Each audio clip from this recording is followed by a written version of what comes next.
Friends, क्या हाल चाल। मैं हूं मनीष और आप देख रहे हैं रेजिलियंस। तो जो सीरीज हमने शुरू की थी BA political honours first year first semester, उसी के अंतर्गत हम आज सेकंड यूनिट शुरू करेंगे, fundamental rights and directive principle of state policy of paper 2 constitutional government and democracy in India. So ये इस यूनिट का सेकंड पार्ट है वीडियो का।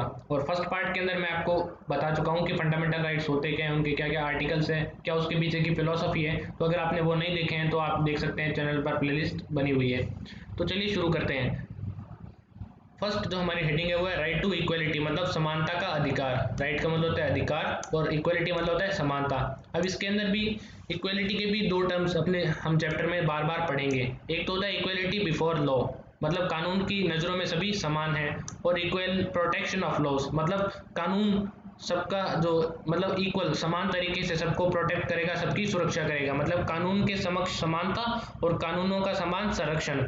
सो आर्टिकल 14 अनुच्छेद 14 ये कहता है कि स्टेट किसी भी पर्सन को डिनाई नहीं करेगा उसकी इक्वलिटी, मतलब जो स्टेट है उसकी नज़रों में सभी जो पीपल है वो समान है, कानून की नज़रों में सभी समान है, वो सबको समान तरीके से कानून की जो प्रोटेक्शन है, जो सुरक्षा है कानून की, वो मिलेगी। तो एक तरीके से कानून क्या करता है, इंसान की सुरक्षा ही तो करता है कि उसके साथ कोई किसी तरीके का डिस्क्रिमिनेशन ना हो, कोई स्टेट उसके खिलाफ कोई ऐसा एक्शन ना ले ले, या फिर किसी भी तरीके की उसकी अपॉर्चुनिटी है वो ना छिन जाए।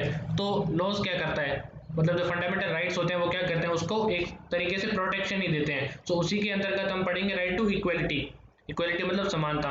तो आर्टिकल 14 क्या कहता है कि इंडिया की टेरिटरी के अंदर जितने भी लोग, जितने भी मतलब पीपल हैं, जितने भी सिटीजन्स या फिर नॉन सिटीजन्स जो आएंगे, उन सबके लिए कानून समान है और सबको कानून है वो प्रोटेक्ट करेगा। सो सिटीजन्स के साथ साथ इसके अंदर सिविलियंस के साथ साथ दूसरे और भी पर्सन आते हैं, जैसे लीगल पर्सन आ गए, कानूनी जो व्यक्ति होते हैं वो आ जाते हैं, और स्टैचुरी कॉर्पोरेशंस के मेंबर होते हैं वो आ जाते हैं, कंपनीज के जो मेंबर्स होते हैं, या फिर जो रजिस्टर्ड जो सोसाइटीज होती है, और जो भी दूसरे दूसरे टाइप के लीगल पर्सन आ जाते हैं। इसके अंदर हम देखेंगे स्टैचुरी कॉर्पोरेशन, इसका मतलब होता है कि वैधानिक निगम और कंपनियां, या फिर जो रजिस्टर्ड सोसाइटी मतलब पंजीकृत जो समितियां होती है, और जो भी दूसरी कानूनी व्यक्ति होते हैं वो इसके अंदर शामिल हो जाते हैं इस वर्ड पर्सन के अंदर। ओके, नेक्स्ट हम देखेंगे the concept of equality before law.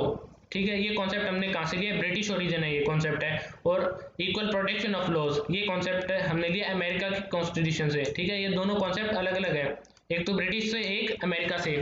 First जो कॉन्सेप्ट है मतलब इक्वलिटी बिफोर लॉ, ये क्या कहता है कि एक तरीके से एब्सेंस होगा, एक तो होता है प्रेजेंस कोई चीज होना, एक होता है एब्सेंस मतलब ये चीज नहीं होगी। वो क्या चीज नहीं होगी कि किसी भी इंसान को स्पेशल प्रिविलेज नहीं दिया जाएगा। ठीक है, किसी भी इंसान के ऊपर कोई परोपकार नहीं किया जाएगा, कोई सौभाग्य उसे नहीं दिया जाएगा, कोई स्पेशल ट्रीटमेंट नहीं दिया जाएगा सरकार के द्वारा। ठीक है, नेक्स्ट पॉइंट ये कहता है equal subjection of all person to the ordinary law and land law of the land and administered by ordinary law courts. ठीक है, इक्वल सब्जेक्शन, सब्जेक्शन का मतलब होता है कि दायित्व है, तो सरकार की नजरों में सबको एक तरीके से ट्रीट किया जाएगा, कानून भी सबको एक तरीके से ट्रीट किया जाएगा, और कानून मतलब जहाँ होता है कि जो लॉ कोर्ट्स होते हैं वहां भी उसके ऊपर मतलब जैसे दूसरों पे कार्रवाई चलती है वैसे ही उसके ऊपर कार्रवाई चलेगी, जो भी उस जगह का कानून होगा उस जगह के कानून के हिसाब से। थर्ड पॉइंट ये कहता है कि no person is above the law. ठीक है, कोई भी इंसान कानून से ऊपर नहीं है, चाहे वो गरीब हो या पुअर हो, या फिर हाई स्टेटस या लो स्टेटस, या वो कानूनी हो, कोई सरकारी इंसान हो, और या फिर कोई नॉन ऑफिशियल पर्सन हो। सेकंड जो कॉन्सेप्ट है मतलब इक्वल प्रोटेक्शन ऑफ लॉज। ठीक है, ये क्या कहता है, इसका फर्स्ट पॉइंट ये कहता है कि the equality of treatment under equal circumstances both in privilege comfort and liabilities imposed by the laws. ठीक है, अब ये कहता है कि एक तरीके से क्या होगा कि जो भी इक्वल सर्कमस्टांसेस होंगे, एक जैसी परिस्थितियां अगर होगी तो दो डिफरेंट पर्सन भी होंगे, चाहे वो डिफरेंट कास्ट के हो चाहे डिफरेंट क्लास के हो, सेम परिस्थिति के अंदर सेम कंडीशन के अंदर दोनों के साथ सेम तरीके से ट्रीट किया जाएगा। ठीक है, अगर मान लो कि किसी ने एक क्राइम किया है और सेम ही क्राइम दूसरे ने किया है, तो कास्ट के या फिर किसी दूसरे बेसिस पे हम दोनों की जो पनिशमेंट है तो हम उसको डिफरेंट नहीं कर सकते। ठीक है, और ये सिर्फ पनिशमेंट के अंदर भी नहीं आता है, एक तो होता है कि अगर किसी बंदे ने कोई मतलब क्राइम कर दिया है तो उसकी हो सकता है कि उसे उस चीज का भुगतान, उसकी उसको लायबिलिटी, उसकी उसे जिम्मेदारी उठानी हो, या फिर तो कोई किसी तरीके का उसे राइट मिल रहा है, कोई किसी तरीके का उसे फायदा भी मिल रहा है, अगर कानूनी तरीके से कोई अगर उसे प्रिविलेज मिल रहा है, जैसे अगर उसे रिजर्वेशन भी मिल रहा है। ठीक है, तो उस प्रिविलेज के अंदर भी सभी समान होंगे। ओके, रिजर्वेशन एग्जांपल यहाँ पर सूटेबल नहीं बैठता है। ये एक एक्सेप्शन आ जाता है, ये हम आगे चैप्टर के अंदर पढ़ेंगे। नेक्स्ट पॉइंट ये कहता है किसके अंदर, इक्वल प्रोटेक्शन ऑफ लॉज के अंतर्गत नेक्स्ट पॉइंट ये कहता है the similar application of the same laws to all person who are similarly situated. ठीक है, मतलब समान, मतलब एक सिमिलर, एक सोसाइटी के अंदर, एक कंट्री के अंदर जितने भी लोग होंगे उन सबको सिमिलर तरीके से ट्रीट किया जाएगा। ठीक है, उनको किसी भी तरीके से भेदभाव नहीं किया जाएगा और सबके लिए जो कानून होगा वो भी सेम होगा। ठीक है, नेक्स्ट पॉइंट ये कहता है the like should be treated alike without any discrimination. अगर कोई दो इंसान एक जैसे नहीं भी दिखते हैं या फिर अगर डिफरेंट कास्ट के भी है, डिफरेंट रिलीजन या कल्चर के भी है, तो भी उन दोनों को एक समान तरीके से, लाइक और अलाइक समान तरीके से ट्रीट किया जाएगा, कोई डिस्क्रिमिनेशन नहीं, कोई भेदभाव नहीं होगा। ठीक है, थर्ड पॉइंट आई होप मैं आपको समझा पाया हूँ। तो इसके अंदर भी दो कॉन्सेप्ट होते हैं, हमने पहले भी देखा था फ्रीडम के भी दो कॉन्सेप्ट होते हैं और यहाँ पर भी दो कॉन्सेप्ट है इक्वालिटी के। एक तो होता है नेगेटिव कॉन्सेप्ट, अगर किसी तरीके का रेस्ट्रेंट लग रहा है, किसी तरीके की पाबंदी भी लग रही है तो भी वो इक्वल होगी। और अगर एक होता है पॉजिटिव कॉन्सेप्ट, अगर कोई प्रिविलेज मिल रहा है, ठीक है, वो भी मतलब इक्वल तरीके से मिलेगा। ठीक है, so both of them aim at. तो इंडिया की कॉन्स्टिट्यूशन में हमने ऐसे प्रोविजन क्यों रखे हैं, इनका एम क्या है, मकसद क्या है कि हमें इक्वालिटी ऑफ लीगल स्टेटस, कि कानून की नजरों में सभी समान होंगे और सबको सेम अपॉर्चुनिटी मतलब मौके मिलेंगे सेल्फ डेवलपमेंट के लिए, और सबको न्याय का अधिकार होगा, जस्टिस सबके लिए सेम रहेगा। ठीक है, कोर्ट किसी को मना नहीं कर सकता कि आप इस मतलब कास्ट से हो या फिर आप इस जगह से हो, तो जस्टिस सबके लिए सेम रहेगा। ओके, आर्टिकल 14 ये फॉरबिड, एक तो होता है कि प्रोहिबिट, एक होता है फॉरबिड। फॉरबिड का मतलब होता है अलाउ करना और प्रोहिबिट का मतलब होता है कि डिसअप्रूव करना। तो आर्टिकल 14 हालांकि हमें ये मतलब गवर्नमेंट को अलाउ करता है कि क्लास लेजिस्लेशन आप कर सकते हो। ठीक है, कि एक तो क्लास डिस्क्रिमिनेशन होता है और एक तो लेजिस्लेशन, कि मतलब आप बांट सकते हो अलग अलग का क्लास कास्ट के अंदर, लेकिन आप भेदभाव नहीं कर सकते। ओके, ये परमिट करता है, ये अलाउ करता है कि हम एक रीजनेबल, हम एक ऐसा क्लासिफिकेशन कर सकते हैं जो कि रीजनेबल हो। ठीक है, पर्सन्स का, जैसे object and transaction by the laws. आपने देखा होगा कि अगर स्कूल के अंदर भी हम जाते हैं तो हमसे हमारा ओबीसी सर्टिफिकेट मांगा जाता है, एससी सर्टिफिकेट, जनरल सर्टिफिकेट जो भी। तो आपने देखा होगा कि इंडिया के अंदर तो इक्वलिटी है, तो एजुकेशनल इंस्टीट्यूशन जैसी जगह में आप हमसे कास्ट का सर्टिफिकेट ही क्यों मांग रहे हो अगर हम इक्वल है तो ऐसा नहीं है। तो ये क्या होता है कि एक क्लास लेजिस्लेशन तो अलाउ है इंडिया के अंदर। ठीक है, आप क्लास के अंदर बांट सकते हो। ये किस लिए यूज किया जाता है, ताकि वो जो जगह है, ताकि सेंसस के अंदर हम देख सकें कि कहाँ से कितने लोग एजुकेटेड है, किन की इनकम क्या है, या फिर किस जगह पे कौन से लोग मेजोरिटी में या माइनॉरिटी में है, तो उनके लिए लॉज बनाने के लिए ये सब यूजफुल होता है। ठीक है, नेक्स्ट हम देखेंगे रूल ऑफ लॉ। रूल का मतलब होता है कि राज करना, और लॉ मतलब कानून। तो मतलब कंट्री के अंदर कानून किसका राज होगा, कानून का राज होगा, ना कि सिर्फ कुछ सेल्फ माइंडेड पीपल का। ठीक है, अब यहाँ पर दो कॉन्सेप्ट आते हैं, एक तो होता है इक्वालिटी बिफोर लॉ, एक होता है रूल ऑफ लॉ। सो जो एवीडीसी है, ये कौन थे, ब्रिटिश जूरिस्ट थे, इन्होंने कहा था कि इक्वालिटी बिफोर लॉ, इसी वर्ड से निकल कर बना है रूल ऑफ लॉ। ठीक है, ये वर्ड इन्होंने दिया है। ओके, सो इसके भी तीन एलिमेंट है, ये जो वर्ड है इसके तीन एलिमेंट है। पहला तो आता है कि first point, absence of arbitrary power, that is no man can be punished except for a breach of law. ठीक है, कि अगर किसी आदमी ने कोई भी कानून नहीं तोड़ा है, कोई भी किसी भी तरीके का, तो आप उसे सजा नहीं दे सकते। मतलब आप पावर का आर्बिट्रेरी, अपनी मर्जी से आप पावर का यूज नहीं कर सकते। ठीक है, ये इसके अंडर आता है। नेक्स्ट पॉइंट ये कहता है equality before law, equal subjection of all citizens, की ठीक है, कानून की नजरों में सब समान होंगे और सबको समान तरीके से ट्रीट किया जाएगा। नेक्स्ट पॉइंट ये कहता है primacy of the rights of individual. ठीक है, तो सबसे जो मेन जो मुद्दा होगा, सबसे ज्यादा जिस चीज पर ध्यान दिया जाएगा वो ये दिया जाएगा कि मानव के जो अधिकार है उनकी सबसे ज्यादा मोस्ट इंपॉर्टेंट चीज वही रहे। ठीक है, कॉन्स्टिट्यूशन, अब यहाँ पर एक वर्ड आता है कॉन्स्टिट्यूशन। तो संविधान दो तरीके के होते हैं, एक तो कंट्रीज के अंदर जैसे अनरिटन कॉन्स्टिट्यूशन होता है ना, तो वहां पर क्या होता है कि कॉन्स्टिट्यूशन का मतलब ये होता है कि ऐसे कुछ लॉज होंगे और मतलब जो दूसरी गवर्निंग बॉडीज होगी वो उसको इंप्लीमेंट करेगी, जैसे कोर्ट या पुलिस, तो उसको कॉन्स्टिट्यूशन बोलते हैं। इंडिया के अंदर ऐसा नहीं है। इंडिया के अंदर क्या है, in the Indian system constitution is the source of individual rights. ठीक है, इंडिया के अंदर कॉन्स्टिट्यूशन पहले से बना दिया गया है, रिटर्न है, और इसका काम सिर्फ इतना है कि इंडिविजुअल्स के मानव के जो अधिकार है, जो कानून है, उसको ये बताता है। इसको इंप्लीमेंट करने का काम किसका होता है, एग्जीक्यूटिव का या दूसरी बॉडीज का। ओके, नेक्स्ट पॉइंट बोलता है कि सुप्रीम कोर्ट ने ये कहा है आर्टिकल 14 के अंदर, जो कि रूल ऑफ लॉ को डिस्क्राइब करता है। सुप्रीम कोर्ट ने ये कहा है आर्टिकल 14 के अंदर कि जो रूल ऑफ लॉ, ये जो वर्ड है ये बेसिक फीचर के अंदर आता है इंडियन कॉन्स्टिट्यूशन के, इसके अंदर किसी तरीके की छेड़छाड़ नहीं हो सकती।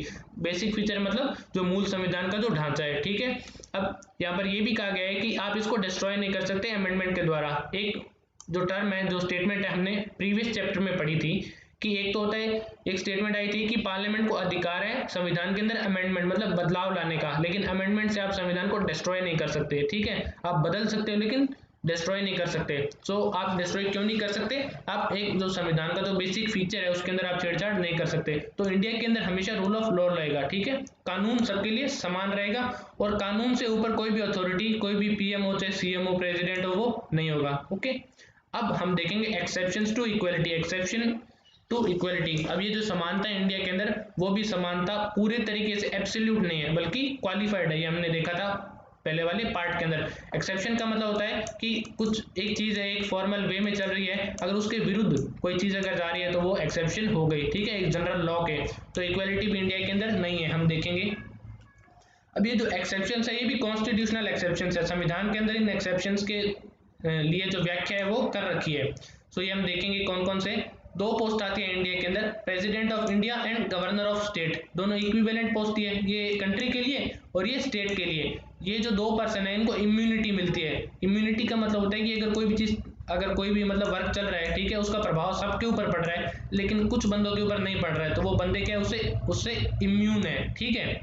जो प्रेसिडेंट और जो गवर्नर है वो इम्यून है कुछ मतलब प्रोविजन से, कुछ मतलब कानून से या कुछ किसी क्राइम से, उससे भी वो इम्यून है। वो हम देखेंगे आर्टिकल 361 के अंदर, वो हम देखेंगे एज फॉलोज। नीचे कुछ पॉइंट्स दिए गए हैं कि जो प्रेसिडेंट और जो गवर्नर, राष्ट्रपति और जो राज्यपाल है, वो आंसरेबल नहीं है किसी भी कोर्ट के। अगर वो अपनी पावर में रहकर, वो अपने टर्म ऑफ ऑफिस के अंदर रहकर अगर अपना वो कोई भी कार्य करते हैं, वो अपना कोई कर्तव्य अदा करते हैं, तो उसके अंदर अगर उनसे कोई भूल चूक हो भी जाती है तो भी उनकी जवाबदेही नहीं है किसी भी कोर्ट को, न्यायपालिका को, ठीक है। किनकी, दो बंदों की, प्रेसिडेंट और गवर्नर। नेक्स्ट पॉइंट हम देखेंगे कि जब तक वो अपने टर्म्स ऑफ ऑफिस में, जब तक वो अपना कार्यकाल संभाल रहे हैं मतलब 5 साल के अंदर, उनके ऊपर किसी भी तरीके की क्रिमिनल प्रोसीडिंग्स या फिर नेक्स्ट फोर्थ पॉइंट बोल रहा है कि सिविल प्रोसीडिंग्स नहीं चल सकती, ठीक है, किसी भी तरीके की जो भी कानूनी कार्रवाई है वो उनके ऊपर नहीं चल सकती किसी भी कोर्ट के अंदर। ओके, थर्ड पॉइंट ये बोलता है कि प्रेसिडेंट और जो गवर्नर है उन्हें कोई भी मतलब जो कोर्ट है या फिर जो पुलिस है वो अरेस्ट नहीं कर सकती जब तक कि वो अपना जो ऑफिस है वो संभाल रहे हैं। अब इसके अंदर भी ये बोला गया है कि अगर आप उनके खिलाफ कोई कार्रवाई चलाओगे या अरेस्ट करोगे तो 1 महीने पहले आपको नोटिस देना होगा, और अगर उस नोटिस की डेट ऑफ एक्सपायरी भी खत्म हो गई तो उसके भी 2 महीने तक उनके पास टाइम रहेगा, फिर ही आप उसके ऊपर कोई कार्रवाई आप चला सकते हो, ठीक है। नेक्स्ट पॉइंट ये बोलता है कि कोई भी इंसान मतलब इस चीज के लिए लायबल नहीं होगा। लायबल होता है कि किसी चीज के लिए वो मतलब किसी चीज की रिस्पॉन्सिबिलिटी उसके ऊपर, कि कोई भी इंसान का इस चीज के लिए लायबल नहीं होगा। Criminal proceedings in respect of publication in a newspaper या फिर television substantially true report of any proceeding of either house of parliament और either house of state legislature.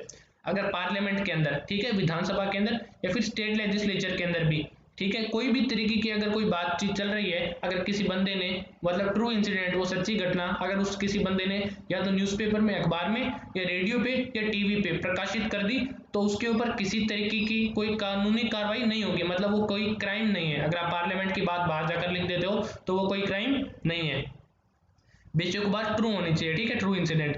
Third point ये बोलता है कि कोई भी मेंबर ऑफ पार्लियामेंट या फिर मेंबर ऑफ स्टेट लेजिस्लेचर, ठीक है, ये सेंट्रल लेवल पे या स्टेट लेवल पे, ठीक है, विधानसभा का अगर कोई भी मेंबर है, विधानसभा या विधान परिषद का, अगर उस सभा के अंदर मतलब वो वहां पे डिस्कशन चल रहा है और उसके बीच में अगर उसने कोई बात कह दी ऐसी जो कि मतलब उपयुक्त नहीं है या फिर सही भी नहीं है, और अगर उसने किसी मतलब अगर कोई किसी चीज के लिए वोट दिया जा रहा है, ठीक है, अगर उसने वोट नहीं दे दिया या फिर उसने किसी ऐसी चीज के पक्ष में वोट दे दिया जो कि सही भी नहीं है, या फिर उसने अपोजिशन को या गवर्नमेंट को वोट दे दिया, तो उसके ऊपर कोई भी तरीके की कानूनी कार्रवाई नहीं चलेगी, ठीक है।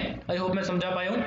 एक बार शॉर्ट में इसको दोबारा बता देता हूँ कि स्टेट लेजिस्लेचर के अंदर भी और पार्लियामेंट के अंदर भी अगर किसी मेंबर ने कोई बात कह दी है या फिर कोई वोट दे दिया है किसी भी चीज के लिए, तो उसके लिए वो लायबल नहीं है कोई भी सिविल या क्रिमिनल प्रोसीडिंग के लिए, वो कोई क्राइम नहीं होगा, ठीक है। जो फिफ्थ पॉइंट है वो ये कहता है कि जो आर्टिकल 31C है वो एक एक्सेप्शन है आर्टिकल 14 का, ठीक है। अब हम देखेंगे कि आर्टिकल 31C और 14 कैसे एक्सेप्शन है। आर्टिकल 31C के अंदर ये कहा गया है कि अगर गवर्नमेंट कोई भी लॉ बनाती है, कोई कानून बनाती है, डीपीएसपी को मतलब जो directive principle of state policy है उनको इफेक्ट में लाने के लिए अगर वो कोई भी कानून बनाती है तो वो उसको 9th शेड्यूल के अंदर डाल देती है, ठीक है। तो 9th शेड्यूल के अंदर डाल देगी तो अगर वो फंडामेंटल राइट के साथ भी छेड़छाड़ अगर वो कर रहे हैं, ठीक है, बेसिक स्ट्रक्चर के साथ भी अगर वो छेड़छाड़ कर रहे हैं तो भी मतलब वो जो अमेंडमेंट होगा वो जुडिशियल रिव्यू के मतलब लिए योग्य नहीं होगा, ठीक है। एक तो होता है कि हम कोई भी कानून बनाते हैं, ठीक है, अगर वो अनकॉन्स्टिट्यूशनल है तो जुडिशियरी क्या करेगी, उसके ऊपर रिव्यू करेगी। लेकिन अगर वो कानून है वो डीपीएसपी को ज़्यादा इफेक्ट देने के लिए बनाया गया है, उसको 9th शेड्यूल के अंदर डाल दिया है, तो वो क्या होता है, इम्यून हो जाता है आर्टिकल 14 से, ठीक है। और इसी तरीके से सुप्रीम कोर्ट ने, जो मोस्ट इंपॉर्टेंट सबसे बड़ा जो कोर्ट है इंडिया का, उसने ये कहा है कि जब आर्टिकल 31C आ जाता है, आर्टिकल 14 बाहर चला जाता है। ओके, नेक्स्ट एक्सेप्शन ये भी आ जाता है कि जो भी फॉरेनर, जो भी विदेशी जो एम्बेसडर्स होते हैं या फिर जो डिप्लोमेट्स होते हैं, जो समझौते की बात करने या फिर दूसरे देश से जो भी लोग आते हैं, वो इम्यून होते हैं किस चीज़ से, क्रिमिनल या फिर सिविल प्रोसीडिंग से। तो उनके पास भी इम्यूनिटी होती है, जैसे कोरोना के अंदर भी इम्यूनिटी चल रही है, जिसको वैक्सीन लगी तो वो इम्यून हो गया, ठीक है। तो उसी तरीके से जो डिप्लोमेट्स और जो एम्बेसडर्स हैं उनके ऊपर किसी भी तरीके की कोई भी कानूनी कार्रवाई नहीं चल सकती। नेक्स्ट एक्सेप्शन इसके अंदर यूएनओ और उसकी एजेंसीज के जो डिप्लोमेट्स हैं वो भी हो जाते हैं, ठीक है। अगर यूएनओ की कोई भी एजेंसी का कोई भी डिप्लोमेट इंडिया के अंदर आता है तो उसके ऊपर भी हम किसी तरीके की कोई कानूनी कार्रवाई नहीं चला सकते, ठीक है। नेक्स्ट पॉइंट ये बोलता है कि, ठीक है, राइट टू इक्वलिटी के अंदर नेक्स्ट सब हेडिंग जो आती है वही आती है prohibition of discrimination on certain grounds, ठीक है। प्रोहिबिशन का मतलब होता है किसी चीज के ऊपर रोक लगा देना, किस चीज के ऊपर, डिस्क्रिमिनेशन मतलब भेदभाव के ऊपर, और किस चीज के ऊपर, सर्टेन ग्राउंड्स के ऊपर, कुछ मुद्दों के ऊपर, ठीक है। आप किसी भी मुद्दे ऊपर कोई भी भेदभाव आप नहीं कर सकते, तो भेदभाव के ऊपर क्या है, प्रोहिबिशन है, मतलब रोक लगा दी गई है।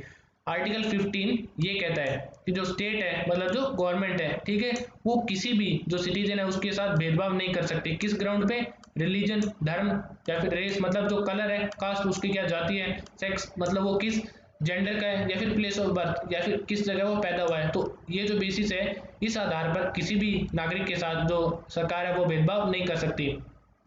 अब यहाँ पर दो वर्ड्स आए हैं, ठीक है, दो क्रूशियल, दो इंपॉर्टेंट वर्ड्स है। एक तो होता है डिस्क्रिमिनेशन मतलब भेदभाव, एक आता है ओनली, ठीक है। अब हम इनको ब्रीफ में देखेंगे। डिस्क्रिमिनेशन का मतलब आप क्या समझते हैं? डिस्क्रिमिनेशन का मतलब होता है कि to make an adverse distinction, ठीक है। एक तो होता है बांटना, एक होता है एडवर्स डिस्टिंक्शन, मतलब इस तरीके से बांटो जिसका दुष्प्रभाव पड़े सोसाइटी पर, तो उसको डिस्क्रिमिनेशन बोलते हैं। और दूसरा वर्ड आ जाता है कि टू डिस्टिंग्विश अनफेवरेबली फ्रॉम अदर्स, कि मतलब उसे अनफेवरेबली, एक तो होता है कि फेवरेबल, एक तो होता है कि आप किसी बंदे को अच्छे वे में बांट रहे हो कि हाँ ठीक है। एक होता है अनफेवरेबली, अगर आप किसी को अनटचेबल बोल रहे हो, आप किसी को मतलब लोअर कास्ट या ऐसा कुछ बोल रहे हो, ठीक है, आप ऐसी प्रैक्टिस अगर उसके साथ कर रहे हो तो वो डिस्क्रिमिनेशन, भेदभाव हो जाता है, ठीक है।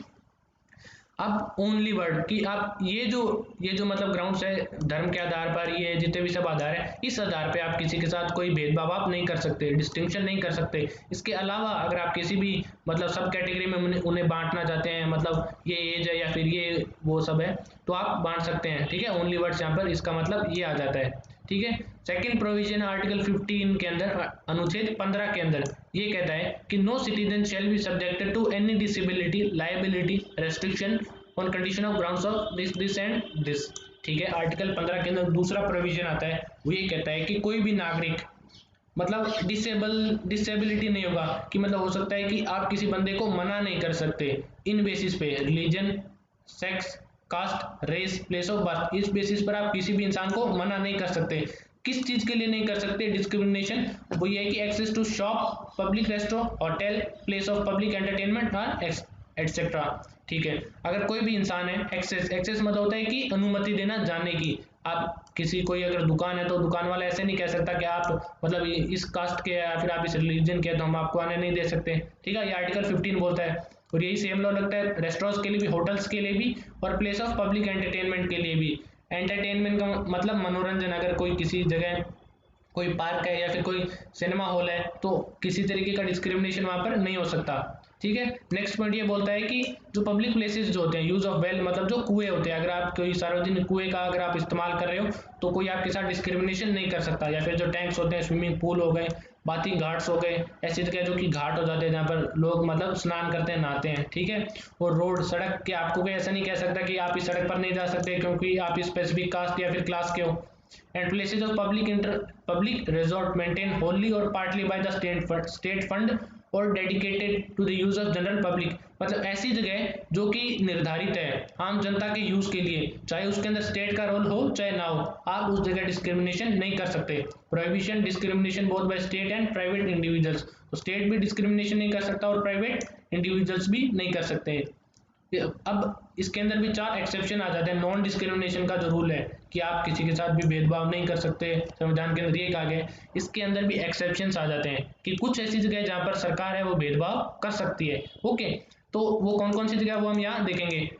पॉइंट 1 ये बोलता है कि स्टेट इज परमिटेड, मतलब स्टेट के पास, स्टेट को इस चीज की आज्ञा दे दी गई है कि वो स्पेशल प्रोविजन बना सकती है, ठीक है, वो स्पेशल ट्रीट कर सकती है किनको, वुमेन को, मतलब औरतों को और बच्चों को। फॉर एग्जांपल एक उदाहरण से समझेंगे कि वो क्या कर सकती है कि कुछ सीटें रिजर्व कर सकती है, ठीक है, किसके लिए, वुमेन्स के लिए, लोकल बॉडीज के अंदर, इलेक्शन के अंदर या जो लोकल बॉडीज होती है उनके लिए, ठीक है। और चिल्ड्रन के साथ भी वो स्पेशल ट्रीट कर सकती है, जैसे उनको फ्री जो एजुकेशन है वो प्रोवाइड कर सकती है। तो ये तो नॉन डिस्क्रिमिनेशन जो पॉलिसी है उसके खिलाफ चला गया कि आप यार मैन को वुमेन की इक्वल ट्रीट नहीं करें, तो मतलब ये कुछ उसके एक्सेप्शन हो गए। नेक्स्ट पॉइंट ये बोलता है कि स्टेट उस चीज के लिए भी परमिटेड है, उसको आज्ञा है कि वो स्पेशल प्रोविजन ला सकती है, किसके लिए, एडवांसमेंट मतलब बढ़ावे के लिए, डेवलपमेंट के लिए, किसके डेवलपमेंट के लिए, जो सोशली मतलब सामाजिक तरीके से और जो एजुकेशनली शैक्षणिक तरीके से जो भी बैकवर्ड क्लासेज है, कुछ ऐसे पिछड़े वर्ग है जो कि ज़्यादा पढ़े लिखे नहीं है, लिटरेट नहीं है, और सोसाइटी के अंदर भी कुछ ऐसे पिछड़े वर्ग है, तो उनके डेवलपमेंट के लिए सरकार स्पेशल जो प्रोविजन है, कुछ ऐसे कानून है वो ला सकती है। उसका एग्जांपल एससीज और एसटीज मतलब जातियां और जनजातियां हो गई, ठीक है। अब इसका एग्जांपल देख लेते हैं कि इनके लिए जो सीटें हैं वो रिजर्व्ड है, ठीक है। पब्लिक एजुकेशनल इंस्टीट्यूशन के अंदर कुछ शैक्षणिक जो संस्थान होते हैं, मतलब जो स्कूल्स होती है, उसके अंदर क्या होता है कि इनके लिए सीटें रिजर्व कर दी जाती है और इनको फीस में भी थोड़ी छूट मिल पाती है, ठीक है। नेक्स्ट पॉइंट ये बोलता है कि the state is empowered to make any special provision, state को ये भी आ गया है कि वो स्पेशल प्रोविजन ला सकती है एडवांसमेंट मतलब डेवलपमेंट के लिए, किसके, socially and educational backward classes like एससीज and STs regarding their admission to educational institutions, ठीक है। जैसे अभी आपने देखा होगा कि अभी डीयू की कट ऑफ निकली है, तो उसके अंदर भी एससीज और एसटीज के लिए और वुमेन के लिए कुछ सीटें हैं, कुछ कॉलेजेस है वो रिजर्व्ड है, तो ये भी एक स्पेशल प्रोविजन हो गया। तो ये वैसे कुछ लोग इसको देखेंगे कि कुछ जो मतलब जो एलिजिबल है वो नहीं जा पा रहे हैं, तो ये तो इक्वलिटी के खिलाफ हो गया, तो यही कुछ कॉन्स्टिट्यूशनल एक्सेप्शन हो गए, तो इस जगह पे डिस्क्रिमिनेशन होता है, ठीक है, जो कि स्टेट करती हैं। प्राइवेट एजुकेशनल इंस्टीट्यूशंस के अंदर भी मतलब सरकारी और जो गैर सरकारी जो प्राइवेट स्कूलें होती हैं उनके अंदर या फिर जो कॉलेजेस होती है उसके अंदर भी रिजर्वेशन सरकार ला सकती है, वेदर एडेड और अनएडेड बाय द स्टेट, चाहे उसको सरकार मतलब जो अगर स्कूल है या कॉलेज है उसको सरकार पैसा दे, वो सरकार के पैसे से चले या फिर ना चले। अब इसके अंदर भी एक एक्सेप्शन आ गया कि आप सीटें रिजर्व कर सकते हो, ठीक है, लेकिन माइनॉरिटी एजुकेशनल इंस्टीट्यूशन के अंदर आप नहीं कर सकते। जैसे हमने देखा था ना जो कल्चरल एजुकेशनल राइट था उसके अंदर माइनॉरिटीज को राइट दिया था कि आप अपनी एजुकेशनल इंस्टीट्यूशन आप चला सकते हो और बना सकते हो, तो ठीक है, वो जो माइनॉरिटी एजुकेशनल इंस्टीट्यूशन है जो कि माइनॉरिटीज ने अपने लिए बनाई है, अगर सरकार उसके अंदर मेजोरिटीज के लिए सीटें रिजर्व कर दे तो क्या हो, है ना, तो इसलिए माइनॉरिटी एजुकेशनल इंस्टीट्यूशंस है ना, तो उसके अंदर कोई मेजोरिटी वाला बंदा नहीं जा सकता, तो ये एक्सेप्शन हो गया। नेक्स्ट पॉइंट ये बोलता है कि स्टेट इस चीज के लिए भी एम्पावर्ड है, स्टेट को ये भी आज्ञा है कि वो स्पेशल प्रोविजन बना सके, किसके लिए, जो कि इकोनॉमिक जो वीकर सेक्शंस होते हैं, एक तो होता है कि आप पिछड़ी जाति के हो, एक होता है कि आपकी जाति कोई भी ये मैटर नहीं करता, मतलब आपके पास पैसे बहुत कम है, इकोनॉमी आर्थिक तरीके से आप स्ट्रांग नहीं है, तो उनके डेवलपमेंट के लिए भी सरकार स्पेशल प्रोविजन बना सकती है। तो सरकार क्या कर सकती है कि स्टेट के पास ये मतलब आज्ञा है, वो स्टेट अलाउड है 10% रिजर्वेशन के लिए, ठीक है, सरकार क्या कर सकती है 10% सीटें रिजर्व कर सकती है शैक्षणिक संस्थानों में, एजुकेशनल इंस्टीट्यूशन के अंदर। अब इसके अंदर चाहे प्राइवेट एजुकेशनल इंस्टीट्यूशन आ जाए, चाहे स्टेट की एजुकेशनल इंस्टीट्यूशन सरकारी या गैर सरकारी स्कूल या कॉलेज आ जाए, सरकार क्या कर सकती है 10% सीटें reserve for EWS economic weaker section, okay. अब ये क्या होगा कि ये जो 10% जो सीटें वो रिजर्व करेगी इकोनॉमिक वीकर सेक्शन के लिए, वो एडिशन में होगी 10% जो कि कास्ट के बेसिस पे होती है, कि अगर मान लो कि 10% सीट वो ओबीसी है तो उसको वैसे मिल गई, ठीक है, और अगर मान लो कि वो ओबीसी के अंदर भी ईडब्ल्यूएस है इकोनॉमिक वीकर सेक्शन है तो उसको 20% रिजर्वेशन उसके लिए हो जाएगा, ठीक है, वो दोनों ऐड हो जाएंगे। अब वो इकोनॉमिकली वीक कैसे है, आप कैसे डिफाइन करोगे कि उसका बाप कि मतलब उसका जो पापा है वो गरीब है या उसकी मम्मी गरीब है, ठीक है, या फिर किस तरीके से उसकी फैमिली, तो आप फैमिली में किस किस को काउंट करोगे, ठीक है। इकोनॉमिक वीकर सेक्शन क्या करेंगे कि उसके अंदर फैमिली मतलब एक तो वो पर्सन आ जाएगा जो कि अप्लाई कर रहा है ईडब्ल्यूएस के लिए, एक उसके पापा उसकी मम्मी, उसकी बीवी और मतलब उसके जो सिबलिंग्स है, उसके जो भाई बहन है और उसके जो बेटा और बेटी है, इन दोनों के अंदर सिबलिंग्स और चिल्ड्रन के अंदर वो बिलो 18 ईयर्स ऑफ एज होने चाहिए, तो उसकी फैमिली के अंदर काउंट होंगे। ठीक है। अब कोई बंदा मान लो कि कोई गरीब है, उसने ईडब्ल्यूएस के लिए अप्लाई कर दिया, ठीक है, अब उसको एडमिशन भी मिल गया, लेकिन सेकेंड ईयर में जब वो आया तो हो सकता है कि उसके पापा की जॉब लग गई हो, अब वो अमीर हो चुके हैं, अब मतलब उसके पास बहुत सारे पैसे आ गए, तो जो ईडब्ल्यूएस है, ठीक है, इकोनॉमिक वीकर सेक्शन, उनको प्रूफ देना होगा कि उनके जो इंडिकेटर्स, उनको इस चीज का सबूत देना होगा सरकार को कि वो गरीब हैं, मतलब वो आर्थिक रूप से वो डिसएडवांटेज में जा रहे हैं, ठीक है, मतलब उनकी जो आर्थिक जो स्थिति है वो सही नहीं है, तो टाइम टू टाइम उन्हें स्टेट को प्रूफ देना होगा कि वो गरीब है। अब नेक्स्ट हम देखेंगे कि reservation for OBC in educational institution, ठीक है, ओबीसी जो अदर बैकवर्ड कास्ट होती है, हम एससी एसटी देख लिया, इकोनॉमिक वीकर सेक्शन भी देख लिया, अब हम देखें ओबीसी के लिए, तो जो ओबीसी होते हैं मतलब जो जाट और दूसरी कम्युनिटीज आ जाती हैं, उनके लिए भी रिजर्वेशन है एजुकेशनल इंस्टीट्यूशन के अंदर, स्कूल और कॉलेज, शैक्षणिक संस्थान। अब ये वाला जो एक्सेप्शन है ओबीसी वाला भी, ये एक्सेप्शन कब ऐड किया गया था, कब जोड़ा गया था, 93rd अमेंडमेंट के लिए, और वो कब हुआ था, 2005 के अंदर। अब ये जो अमेंडमेंट है ये तो हो गया, तो इसको ऑन ग्राउंड पे मतलब इसको इफेक्ट में लाने के लिए एक नया प्रोविजन लाया गया, वो सेंटर ने, केंद्र सरकार ने क्या किया, एक एक्ट लाया, उस एक्ट का नाम था central educational institution reservation and admission act, इस नाम से आप समझ सकते हैं, यह आया था 2006 के अंदर। इसके अंदर क्या किया गया कि 27% जो सीटें हैं वो रिजर्व कर दी गई ओबीसी के लिए, किस चीज के अंदर, हायर सेंट्रल एजुकेशनल इंस्टीट्यूशन के अंदर, केंद्र सरकार के जो उच्च जो शैक्षणिक संस्थान है उनके अंदर भी, इंक्लूडिंग कॉलेजेस के अंदर तो हो ही गया, साथ साथ में आईआईटी के अंदर भी 27% रिजर्व, आईआईएम के लिए भी 27% रिजर्व फॉर ओबीसी। अब अप्रैल 2008 के अंदर क्या हुआ, सुप्रीम कोर्ट ने ये जो अमेंडमेंट था ना, इसको वैलिडिटी दे दी कि हाँ ये अमेंडमेंट है, ये सही है, ठीक है, लेकिन ओबीसी कोटा के अंदर भी कोर्ट ने ये डायरेक्शन दी, कोर्ट ने ये निर्देश दिया कि ओबीसी के अंदर भी जो क्रीमी लेयर है ना, वो इस जो रिजर्वेशन है उससे एक्सक्लूडेड रहेगी। क्रीमी लेयर का मतलब जो कि ओबीसी के अंदर भी मान लो कि आधे गरीब आधे नहीं है, तो क्रीमी लेयर का मतलब आज के टाइम पे हम क्या समझते हैं, जिनकी पेरेंट्स की इनकम, फैमिली जो इनकम है वो एनुअल इनकम पूरे साल की 8 लाख से ज्यादा है, तो वो क्रीमी लेयर हो गया, तो उनको किसी तरीके का रिजर्वेशन नहीं मिलेगा, ठीक है, तो एक पॉजिटिव कॉन्सेप्ट भी हो गया।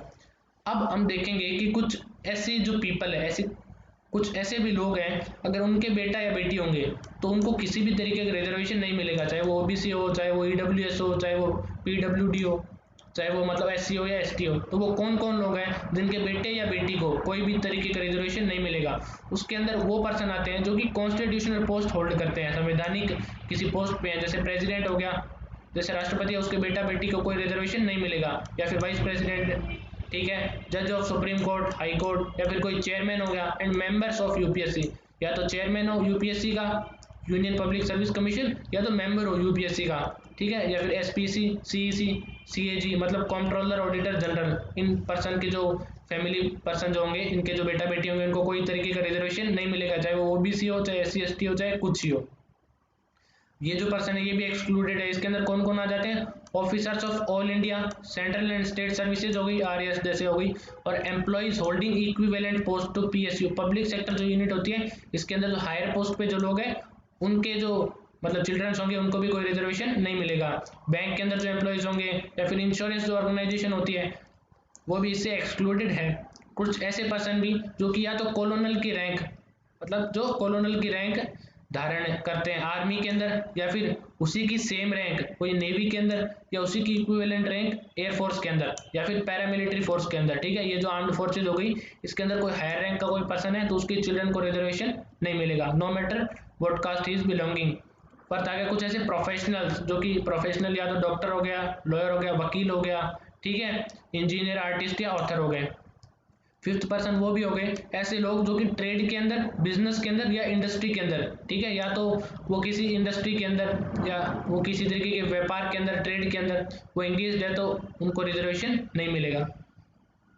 सिक्स्थ वो भी पर्सन आ गए जिनके जो मतलब खेती करते हैं, लेकिन उनके पास एग्रीकल्चर लैंड, उनके पास इतनी जमीन है जो कि एक सर्टेन लिमिट तक होनी चाहिए, अगर उस लिमिट से ज़्यादा अगर उनके पास जमीन है तो वो भी एक्सक्लूडेड हो जाएंगे, या फिर उनके पास इतनी मतलब प्रॉपर्टी, इतनी उनके पास बिल्डिंग है अर्बन एरियाज के अंदर, तो वो भी एक्सक्लूडेड हो जाएंगे। सेवन्थ पॉइंट ये बोलता है कि वो पर्सन जिनकी एनुअल इनकम, आज के टाइम पे पता है क्या है कि लोग ज़्यादा एजुकेटेड नहीं है जो इन पोस्ट पे बैठते हैं, जैसे हम अभी ये पढ़ रहे हैं कि किस किस को रिजर्वेशन है ओबीसी के अंदर, अगर आप बाहर निकलकर सोसाइटी में पूछोगे, आप अभी ट्राई करना है वीडियो खत्म होने के बाद में, कि ओबीसी के अंदर रिजर्वेशन किस किस को नहीं है, सब बोलेंगे कि हाँ यार क्रीमी लेयर को नहीं है। और क्रीमी लेयर कौन होता है आप पूछो तो वो बोलेंगे कि 8 लाख से जिनकी एनुअल इनकम ज़्यादा हो। तो सिर्फ वही नहीं है, उसके अंदर ये प्रोविजंस भी आते हैं, 8 लाख से इनकम ज़्यादा अगर उनकी नहीं भी है, लेकिन अगर वो किसी इनमें से किसी के बेटे या बेटी है, ठीक है, या तो उनके पापा डॉक्टर, लॉयर, इंजीनियर है, या वो किसी बिजनेस के अंदर है, या वो किसी आर्म्ड फोर्स के अंदर है, हायर पोस्ट के अंदर, या वो जज है सुप्रीम कोर्ट के, ये सब चीज़ें पता है कौन है, ये आज के टाइम पे इनके सर्टिफिकेट भी कोई नहीं मांगता, लोग अवेयर नहीं है। आज के टाइम पे अगर आपको रिजर्वेशन चाहिए तो आपको सिर्फ एनुअल जो इनकम का जो सर्टिफिकेट है वही देना होगा, ठीक है। अब जैसे हम देखते हैं कि अभी तो ये 8 लाख है एनुअल इनकम का क्राइटेरिया, पहले जब ये बना था ओरिजिनली क्रीमी लेयर का जो ये कॉन्सेप्ट बना था उस टाइम पे ये था 1 लाख, साल की 1 लाख इनकम अगर आपकी है तो आप क्रीमी लेयर में आते हो, ठीक है, क्योंकि उस टाइम पे इनकम भी बहुत कम थी। बाद में इसको चेंज कर दिया गया 2004 में, इसको कर दिया गया 2.5 लाख, फिर 2008 में इसको 4.5 लाख कर दिया गया, और 2013 में इसको कर दिया गया 6 लाख, ठीक है, और अभी फाइनली इसको 8 लाख कर दिया गया 2017 के अंदर। अब इसके अंदर भी एक कॉन्स्पिरेसी है, गवर्नमेंट के अंदर जो ओबीसी के जो वोट पाना चाहते हैं या फिर जो खुद ओबीसीज है, ठीक है, वो क्या चाहते हैं कि ज़्यादा से ज़्यादा हमारी कास्ट वालों को रिजर्वेशन मिले, तो वो इस क्राइटेरिया को बढ़ाते जा रहे हैं, 8 लाख करते जा, तो उन्होंने 8 लाख कर दी, ये जो क्राइटेरिया था, ठीक है। So reservation for EWS in educational institutions, अब जो इकोनॉमिक जो वीकर सेक्शन होते हैं ना उनको भी रिजर्वेशन है एजुकेशनल शैक्षणिक संस्थानों के अंदर। ये जो एक्सेप्शन है ये 103 अमेंडमेंट 103वें अमेंडमेंट के द्वारा ऐड किया गया था संविधान के अंदर। ये अमेंडमेंट हुआ था 2019 के अंदर।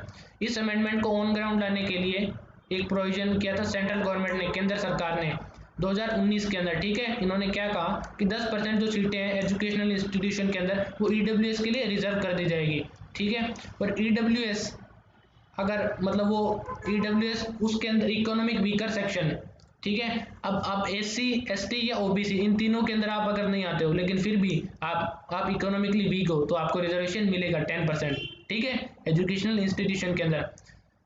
अब फर्स्ट पॉइंट ये बोलता है कि ऐसे पर्सन जिनकी फैमिली की इनकम 8 लाख से बिलो है, जिनकी इनकम कम है तो ईडब्ल्यूएस उन्हें ही माना जाएगा जिनकी साल की इनकम 8 लाख से कम है, ठीक है।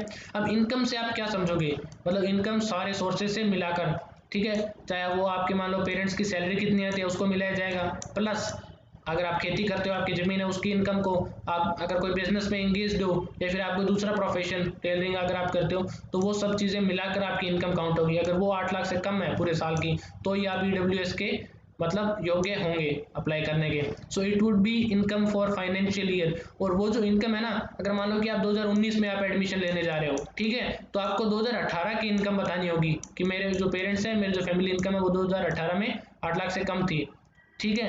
आप ये नहीं कह सकते कि 2017 की इनकम उठा लो। अगर 2017 में आपकी इनकम 8 लाख से कम भी थी लेकिन 18 में जब आप अप्लाई कर रहे हो उससे 1 साल पहले की अगर 9 लाख होगी ना तो आप ईडब्ल्यूएस के अंदर नहीं आओगे, ठीक है। जब आप अप्लाई कर रहे हो वो 1 ईयर प्रायर होना चाहिए डेट ऑफ एप्लीकेशन जो इनकम होगी। सेकंड पॉइंट ये बोलता है कि वो पर्सन भी या फिर उनकी फैमिली में, ठीक है, अगर कोई ऐसा बंदा है जिनके पास ये सारे एसेट्स हैं या ठीक है इनमें से कोई भी एसेट है तो वो भी ईडब्ल्यूएस के अंदर नहीं आएगा, ठीक है। कौन कौन से एसेट होने चाहिए कि अगर आपके पास 5 एकड़ से ज़्यादा ज़मीन है तो आप इकोनॉमिक वीकर सेक्शन नहीं हो। अगर आपके पास रेजिडेंशियल फ्लैट है रहने की, अगर आपके पास घर है जिसका जो एरिया है 1000 स्क्वायर फीट है या फिर उससे ज़्यादा है तो आप ईडब्ल्यूएस नहीं हो। या फिर अगर आपके पास एक ऐसा रेजिडेंशियल प्लॉट है, घर नहीं है लेकिन प्लॉट है, ठीक है, जहाँ पर आप रह सकते हो रूरल एरिया के अंदर 100 स्क्वायर यार्ड्स का, ठीक है, या फिर उससे ज़्यादा का, तो आप ईडब्ल्यूएस नहीं हो। या फिर आपके पास 200 स्क्वायर यार्ड्स का एरिया है, ये तो हो गया अर्बन एरिया के अंदर। अगर आपके पास 100 यार्ड भी है ना, 100 स्क्वायर यार्ड्स भी, तो आप ईडब्ल्यूएस नहीं हो। पर अगर रूरल एरिया के अंदर आपके पास 200 स्क्वायर यार्ड्स भी है, ठीक है, रेजिडेंशियल प्लॉट, तो आप ईडब्ल्यूएस के अंदर नहीं आते हो, ठीक है। ये सभी इसके अंदर एक्सेप्शन हो गए। द प्रॉपर्टी हेल्ड, अब ये जो प्रॉपर्टी होगी ना ये हर तरीके से मर्ज कर दी जाएगी। आपके पास आप जहाँ रहते हो वहाँ आपके पास कितनी ज़मीन है, आपके जो दूसरे खेत है वहाँ आपके पास कितनी ज़मीन है, ठीक है, वो सारी ज़मीन मिलाकर फिर वो प्रॉपर्टी काउंट होगी। Okay, so all their property would be clubbed together to determine their EWS status, कि आप ईडब्ल्यूएस आखिर में हो भी या नहीं। So family for this purpose, मैंने आपको बता दिया कि उसकी फैमिली के अंदर कौन कौन मेंबर आएंगे।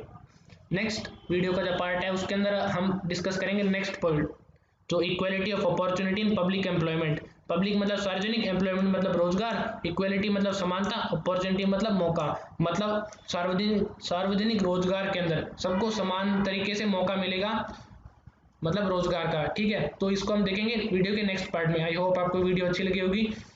सो प्लीज वीडियो को लाइक कीजिए अगर आपने नहीं किया है तो, और सब्सक्राइब कीजिए चैनल पे अगर आप नए हैं तो मैं आपसे मिलता हूँ नेक्स्ट वीडियो में। तब तक के लिए goodbye, have a nice day.